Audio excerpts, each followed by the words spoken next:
इतिहासका यस्ता राजाका कथा श्रवण गर्न जाँदैछु जुन राजाले केवल 2 घडी अर्थात् आजको समयमा भन्ने हो भने केवल 48 मिनेटमा नै परमात्मा प्राप्ति गर्नुभएको थियो, भगवानसँग साक्षात्कार गर्नुभएको थियो र मोक्षको पद प्राप्ति गर्नुभएको थियो।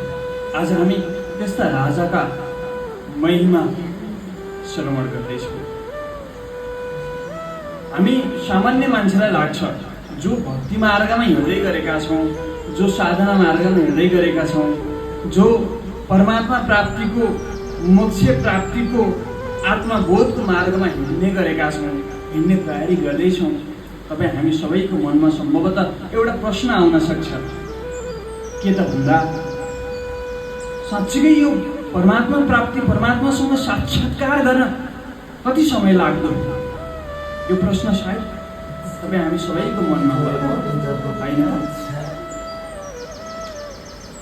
हामी कतिलाई लाग्छ परमात्मा प्राप्ति त सामान्य तप जप साधना सामान्य यज्ञ हवन आदि आदि इत्यादिले सम्भव छैन। यसका लागि कठोरभन्दा कठोर तप जप साधना आवश्यक पर्छ। अरे केवल एक जन्मको पुण्यले, केवल एक जन्मको तप साधना आदिले परमात्मा प्राप्ति त असम्भव छ, हामीलाई यस्तो लाग्ने गर्छ, होइन त? तर भगवानले यस्तो एउटा उदाहरण प्रस्तुत गरिदिनु भएको छ जुन उदाहरणले हामीलाई लाग्दछ कि परमात्मा प्राप्तिका लागि केवल समय, केवल उमेर मात्रै जरुरी हुँदैन। त हामी अब कथामा प्रारम्भ गर्छौँ।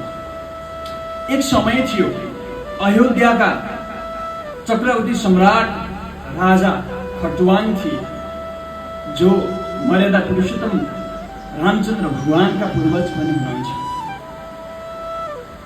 उहाँ सूर्य वंशका राजा हुनुहुन्थ्यो, जो न्यायलाई, धर्मलाई र प्रजाहितलाई नै सर्वस्व ठानेर, प्रजाहितलाई केन्द्रमा राखेर शास्त्र सम्मत, वेद सम्मत र धर्म सम्मत, न्याय सम्मत राज्यको पालन गर्नुहुन्थ्यो, त्यसरी शासन गर्नुहुन्थ्यो।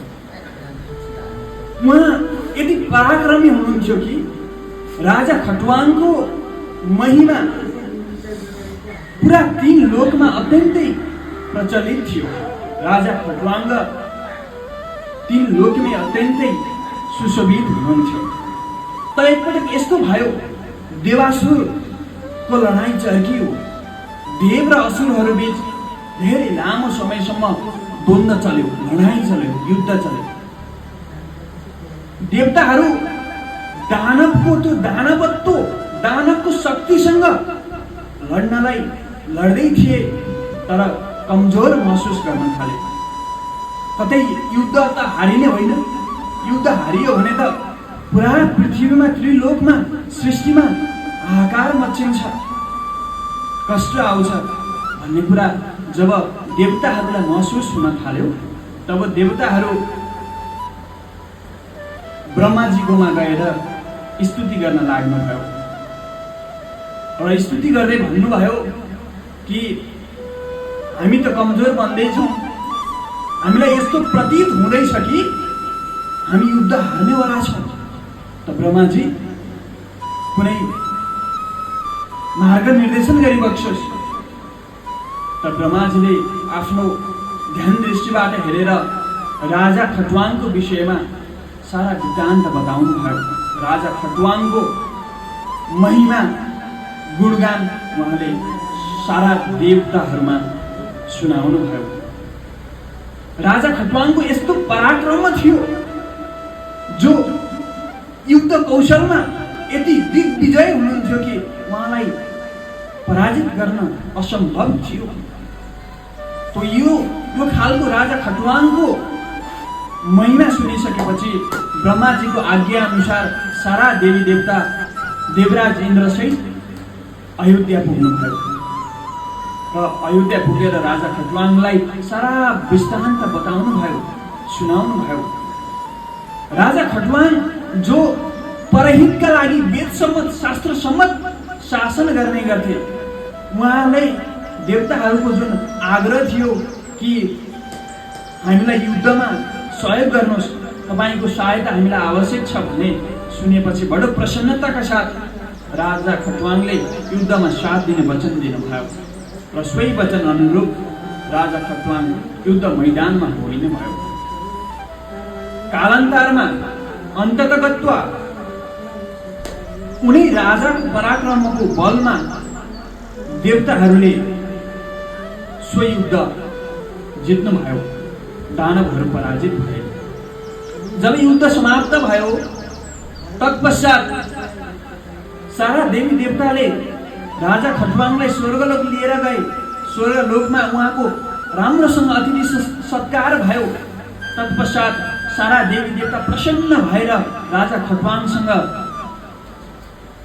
निवेदन गर्न लागे कि, आज्ञा गर्न लागे कि महाराजजी, हजुरको कारण हामीले यो युद्ध जित्न सक्यौं, हजुरको कारण आज हामीले यो युद्ध जित्यौं। हामी तपाईको यो सहायताप्रति, तपाईको यो सहयोगप्रति अत्यन्तै प्रसन्न छौं। त्यसो भएको हुनाले तपाई वरदान माग्नुहोस्। तपाईले जे चाहना राख्नुहुन्छ, जे प्राप्ति गर्न चाहनुहुन्छ, त्यो हरेक चिज हामी तपाईलाई प्रदान गर्छौं। त तपाई हामीसँग वरदान माग्नुहोस् भनेर आज्ञा भयो, निवेदन भयो। हामी सामान्य मान्छे भएको भए अहिले पनि हामी सामान्य मान्छे के गर्छौं? भगवानको भजन किन गर्छौं? भक्ति किन गर्छौं? मन्दिर किन जान्छौं? शास्त्र अध्ययन किन गर्छौं? भगवानको स्तुति किन गर्छौं? हामी सामान्य मान्छे त भई, प्रभु मेरो लागि त फलाना चिज पूरा गरिदिनुहोस् प्रभु, मेरा त परिवारका, मेरो नाता गोताका धन सम्पत्ति पद प्रतिष्ठा बढाइदिनुहोस्, वैभव बढाइदिनुहोस्, सब चिजहरू बढाइदिनुहोस् ल प्रभु, म तपाईँलाई यतिबाट लड्डु चढाउँछु, तपाईँको नाममा यस्तो खालको पूजा लगाउँछु, यस्तो दान पुण्य गर्छु आदि इत्यादि। हामी सामान्य मान्छेले गर्ने भगवानको सेवा, भगवानको आराधना यसैको निम्ति होइन क्या, हो नि। तर राजा खटवाङ यति ज्ञानी हुनुहुन्थ्यो, उहाँलाई ज्ञान थियो कि यो सांसारिक चिज, यो भौतिक चिज व्यर्थ छ, नश्वर छ। यही ज्ञान भएकै कारणले राजा खटवाङले मुस्कुराउँदै भन्नुभयो, मलाई त्यस्तो केही आवश्यक छैन हे देवतागण। यदि साँच्चीकै तपाईहरू मलाई केही दिनै चाहनुहुन्छ भने कृपा गरेर एउटा कुरा बताइदिनुहोस्। र देवताहरूले भन्नुभयो, के कुरा? राजा खटवाङले भन्नुभयो, अब मेरो आयु कति बाँकी छ, कति शेष छ मेरो आयु, अब म कति अरू समय बाँच्दछु त, कृपा गरेर मलाई यो बताइदिनुहोस्। भनिसकेपछि देवताहरूले भन्न लागे, सारा देवी देवताले हेरेर, चित्रगुप्त काल सबै बसेर हेरेर भनिसकेपछि अब तपाईको यो स्वर्गलोकबाट जब तपाई धरतीलोक जानुहुन्छ, जब तपाई पृथ्वीलोक जानुहुन्छ, तत्पश्चात तपाईको केवल 2 घडी अर्थात् 48 मिनट मात्रै आयु हुनेछ हे महाराजजी भनेर सुनाउनु भयो। त्यसो भइसकेपछि हामी सामान्य मान्छेलाई मृत्यु हाम्रो नजिक आउँदैछ भन्ने लाग्यो भने हामी कति डराउँछौँ, कति आत्तिन्छौँ, रोवाबासी चल्छ। आफ्नो मृत्युको त पुरा छोड्नु, अरू कोही यसो कालगतिले मरिहाल्यो भने पनि पुरा रोवाबासी चल्छ हाम्रो। कति दिनसम्म नखाने हो, भोकै बस्ने हो, तिमी बिना म त के गर्छु परान भन्यो, रोयो भाइ। हामी त यस्तै गर्छौँ। तर राजा खटवाङलाई मृत्युको डरले छोडेन। उहाँलाई भय भएन कि म मर्दैछु, अब मेरो मृत्युको घडी त नजिक आउँदैछ, केवल 48 मिनट मात्रै बाँकी छ भन्ने डरले छोडेन राजा खटवाङलाई। सारा देवी देवताले भन्नुभयो, भएकै थियो कि जब तपाईँ पृथ्वीलोकमा जानुहुन्छ तत्पश्चात केवल 2 घडी अर्थात् तपाईँले हाम्रो लागि यति सहायता गर्नुभयो, तपाईँ पृथ्वीलोक नगए पनि हुन्छ, ठिकै छ, तपाईँ र हामी सँग नै यही स्वर्गमा निवास गर्नुहोस् भनेर पनि आग्रह गरे। तर राजा खटवाङले सांसारिक चिजलाई अपनाउनु भएन। किनकि राजा खटवाङलाई याद थियो कि ब्रह्म सत्य, जगत मिथ्या। जगतमा जति पनि चराचर जगतमा जति पनि यस सृष्टिमा जति पनि छन्, यहाँ तक कि जीवात्मादेखि ब्रह्मलोकसम्म, पाताल लोकदेखि ब्रह्मलोकसम्म सारा जति पनि छन् यी सबै के छन् त? नश्वर छन्। यी एक दिन नाश हुनेछन्, नष्ट हुनेछन्। त्यसो भएको हुनाले स्वर्गलोक प्राप्ति गर्नु ठुलो कुरो होइन भन्ने कुरा, स्वर्गलोकमा बसेर भोग गर्नु ठुलो कुरो होइन भन्ने कुरा उहाँलाई थाहा थियो। तर हामी अधिकांश मान्छे कोही मरिहाल्यो भने स्वर्गलोक प्राप्त होस्, यसको त स्वर्गमा बास होस् भन्ने गर्थ्यौँ होइन त। तर हेर्नुहोस् त, स्वर्गलोकमा पनि रहेनछ नि त।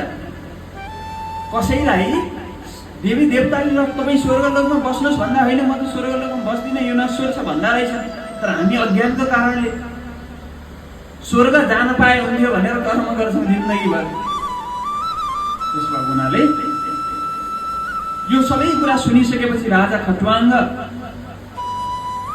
धरतीमा आउनुभयो, पृथ्वी लोकमा आउनुभयो, अयोध्यामा आउनुभयो र राजकाज अरू कसैलाई सुम्पिदिनु भयो, आफूले त्यागिदिनु भयो। जति पनि धन थिए सबै सारा प्रजामा, गरिब प्रजाहरूमा सारा धन बाँडिदिनु भयो। सारा